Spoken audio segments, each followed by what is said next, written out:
So today on the Weight Commerce YouTube channel, we're going to be looking at A/B testing. This is just going to be a short video and it's simply going to dive into why we do it, how we do it, and what it could potentially mean for you and your brand. I'm going to be showing you this on Vendor Central because we are primarily a vendor-based agency. Without further ado, I'm going to get into the mix of it. Let's do some A/B testing. First things first, we are going to go to the Manage Your Experiments tab just up on the top. As you can see, we've got a few here already. I've submitted some, got some that are newly active. For example, there's this one that I submitted today, if you want to see it. So it's simply an image change, but it just denotes that on the product, it's a 10-pack as opposed to the product without that tag.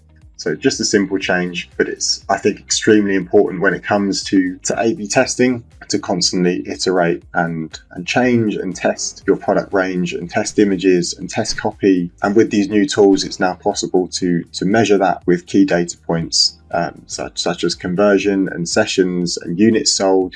So it's really important to do this. And if you're not using it, then you're missing out and you're potentially losing out on a lot of sales. Let's just jump back into the creation. So we're going to just create one from scratch. I'm going to show you very quickly how it's done because, again, very simple task. What we want to do is go to create new experiment, and I'm going to go to product images just here, select the vendor code. Okay, so we found our product. So we're going to do the 30 takeaway coffee cups here. So we're going to select the ASIN. I'm going to find the image and select coffee cup. Now, just for the purposes of this video, I'm just going to be testing a random ASIN with a random combination that I've thrown together. Now, not necessarily saying that version B is a better image.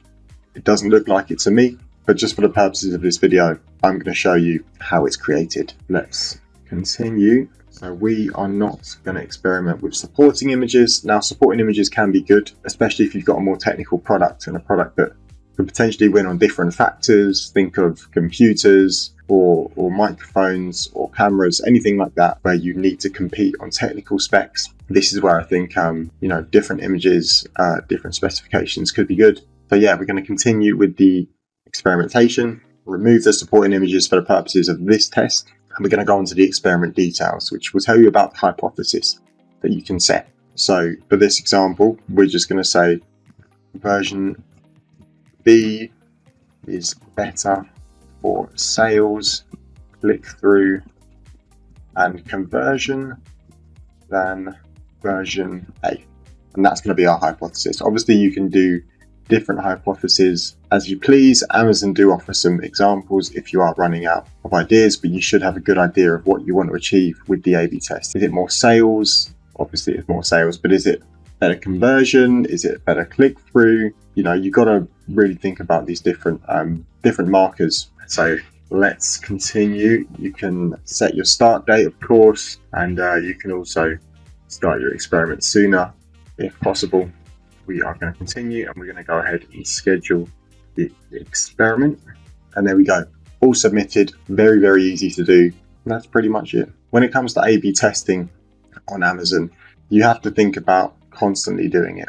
I know that's something that I'm going to have to reaffirm a few times, but you've got to always test out your product images, always test out your copy, because sometimes it's just a little tweak can be the difference between a top 100 organic rank or not.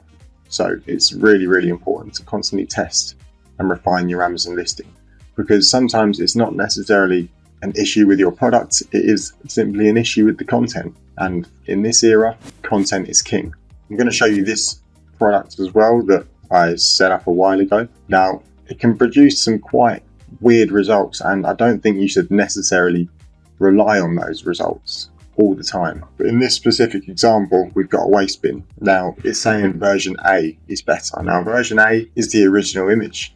Version B, if you have a look at it, it's clearer.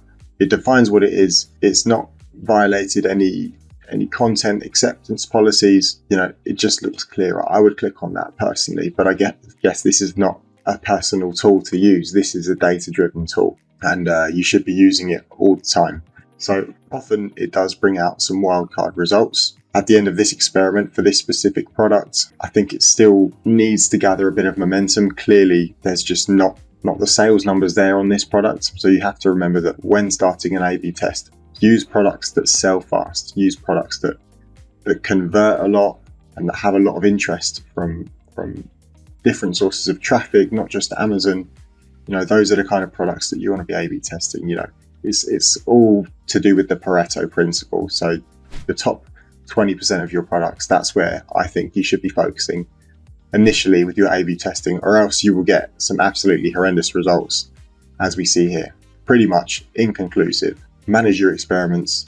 If you're a vendor on Amazon, it's very, very important to keep doing this and to keep up, because Amazon simply won't make those purchase orders and things will simply slow down. So improve your content, keep moving. Have a fantastic rest of the day. Thanks for watching.